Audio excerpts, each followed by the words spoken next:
Well, we begin tonight checking in on Idalia impacts throughout the east. Out of your sites, Claire Curry joins us live tonight from Surf City. So Claire, how's it looking out on Topsail Island at this hour? Ken, Angie, I'm here in Surf City Beach access point number 18, and as you might be able to tell, the sun is starting to peek out from behind the clouds, and there's quite a few people enjoying the waves that Idalia brought. As officials say, this storm passed over much better than anticipated.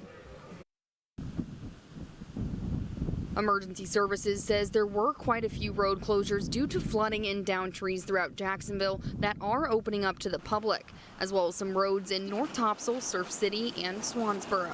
For the most part, power outages were fairly light. We've not seen any one point in time over 500 outages in the county. But no reports of any structural damages to buildings. For the most part, we've not had a lot of call volume. Most of it has been very calm throughout tonight, and we're very thankful for that. Although I did stop by one business impacted by some flooding. I got this message, a random message come into our Flavor Hills account. That's a video of our parking lot, and it's like completely flooded. The owner of Flavor Hills in Jacksonville says the restaurant had about 2 inches of water inside from the storm. It wasn't actually flooding from like the rain. I think some of the storm water from the storm drains backed up, and it kind of came in from the drains up into the restaurant versus from the rain coming in. Luckily, nothing was damaged inside or outside of the restaurant.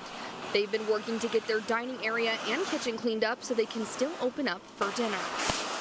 You know, we dodged a bullet in my eyes. It could have been a lot worse than what it was. Now back here at the beach, there are still red flags posted with a higher than normal chance of running into a rip current. So officials warn that if you do want to enter the water, to do so cautiously. Live in Surf City, Claire Curry, 9 on your side. All right, Claire, thank you. Now let's head up the coast to Atlantic Beach, where we've been tracking the storm since yesterday afternoon. 9 on your side's Aaron Jenkins has a look at the impacts left by Idalia along the Crystal Coast. It's been a busy few days here in Atlantic Beach. We've seen it rain really hard, some really windy conditions, and even this morning, big surf out on the water. Now we want to show you guys some of what we've been seeing. Check out this red flag and those sea oats blowing in the breeze there on the beach. Then when you start to head out, the traffic and road signs are swaying on Fort Macon Road from some of those wind gusts. We also found some standing water in some residential areas in Atlantic Beach. But the big thing all of the locals are talking about here this morning is the surf. Check out these videos we got of the wave just crashing into the Oceana Pier. You can see those big swells and all of that water spewing off of the waves. And there was actually some surfers who decided to give it a try this morning. They were actually pretty successful out there, and we talked with a few of those Atlantic Beach locals. Ocean looks angry. Fortunately, you know, it didn't look like much more than that happened in this area. Looks pretty light as far as the land goes, you know, nothing really crazy happened. But the ocean definitely looks a bit angry this morning. I wouldn't go out there. It's mostly like we always have, you know, we hope it don't hit. Nobody wants a hurricane. You know, I mean, look what it's done to Florida a couple times. And when you're below sea level like they are, you're going to flood, you know. We flood down east a lot probably, and a lot of people down there where I'm from have all raised their houses up because of these. We deal with it because we live on the coast. There was even some impacts on the sound side of Atlantic Beach. There were some white caps there on the water. Locals we talked to say now that these storms are passing through, they're hoping for a much brighter Labor Day weekend. In Atlantic Beach, Aaron Jenkins, 9 on your side.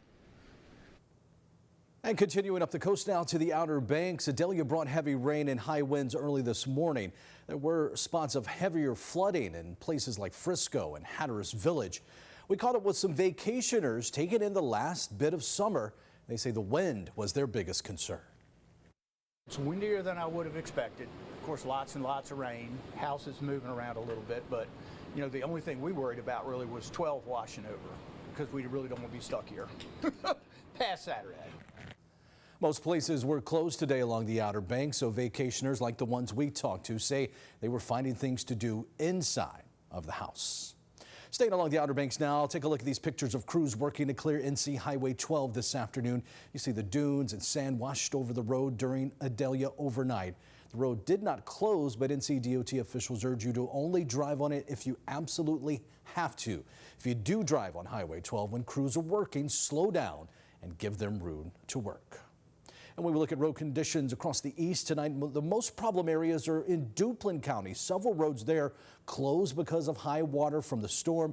Columbus County, just west of Wilmington. The Whiteville area is another area with lots of road issues. NCDOT crews are out working now to get those roads back open as quickly as possible. The CDC is warning people to stay out of flooded areas. The agency says floodwaters can be dangerous and put you at risk for injuries or illnesses. Exposure to the waters could cause skin rashes or wound infections. If you absolutely have to be in floodwaters, remember to wash with soap as soon as possible. Take care of any wounds or get medical help right away, and wash contaminated clothes in hot water. Continuing our coverage across the east tonight, we come a little further inland. 9 on your side, Sarah Gray-Barr has been in Newburgh tracking Idalia the past 2 days. She caught up with both officials and people who live there today to see what they have to say after the worst of the storm. For those who live in Newbern, to storm is to flood. Newbern officials say public works crews are already out and about assessing damage. It's about where they expected. Have any major issues overnight, but we do still have some flooding occurring. We also have high winds that are going to continue throughout the day, so be very cautious in your environment. Strong winds and water can cause power outages. Overnight, we maintained our power grid, but once again, with these winds and the unknown of trees and what can happen, that's obviously something we're maintaining watch on all day long. All day, people have stopped into areas like Front Street and Union Point Park to see the water and feel the wind. This is something that normally happens when we have a good nor'easter or a good heavy rain, so it's kind of expected for around this area. Union Point Park in Newbern is a flood-prone area, which means this is one of the areas in Newbern that gets flooded a lot whenever there is large amounts of rainfall. And as you maybe can see behind me, the water levels are higher than they were when we were here yesterday evening. And you can even see how the wind is pushing the water even more onto the land, even more into the park. And what that's going to do is keep this area flooded at least until the wind changes. City officials will continue to keep watch. With emergency services, we prepare before the storm, during the storm, and after it. We're continuing monitoring this, so it's going to be with us over the next day or so. So those efforts are always in place. Locals say Idalia is just a storm, and they've weathered much worse. We are safe and sound here, and hopefully it'll continue to go out east and not come back at us like Dennis did back in the 90s. In Newbern, Sarah Gray-Barr, 9 on your side. Staying in Newbern, Idalia's impacts forces a couple of businesses to change their hours today. Mitchell Hardware on Craven Street opened at 9 this morning. That's 2 hours later than they normally open. The co-owner of Mitchell Hardware says they opened as soon as it was safe to do so. The wind was pretty strong this morning, so we wanted to make sure our staff that lives across the bridge can work and just make sure the roads are clear. Sims says people came in yesterday to get some things before Idalia, like batteries and flashlights. Their normal hours are 7 in the morning to 6 in the evening. And power crews have been hard at work today getting the power back on in several counties across the east. Let's take a look at the latest outage map tonight. You see all the east is in the blue area. That's good news. Earlier there were thousands of outages in Jones and Pamlico counties, but those have since been restored. We are now down to just a few dozen outages across ENC. There were also lots of outages earlier in the southeastern part of our state. Down in Florida, people that evacuated because of Idalia are now returning to their homes, some of which are in ruins. Take a look at this video. This is the community of Horseshoe Beach, Florida. This is the area known as Florida's Big Bend region, where Idalia came ashore as a Category 3 hurricane. Just north in Perry, 125-mile-per-hour winds ripped off a gas station canopy and brought trees crashing into homes.